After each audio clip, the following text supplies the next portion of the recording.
మిత్రులారా, నా పేరు అంబాల సమ్మయ్య.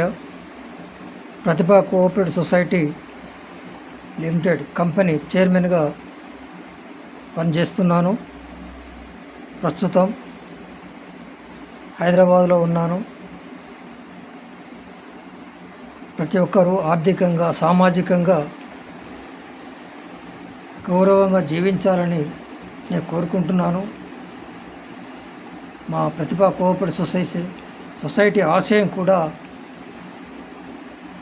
నా ఆశయమే ప్రతిభా కోఆపరేటివ్ సొసైటీ ఆశయంగా మేము భావిస్తున్నాను. మీ అందరికీ, కోఆపరేటివ్ సొసైటీ సభ్యులకు మరియు మిత్రులకు, బంధువులకు అందరూ మరి ఐక్యంగా జీవించాలని చెప్పి, మన ఐక్యతే దేశ ఐక్యతగా భావించి మనం ఆర్థికంగా, సామాజికంగా ఎదగాలని చెప్పి నా యొక్క కోరిక.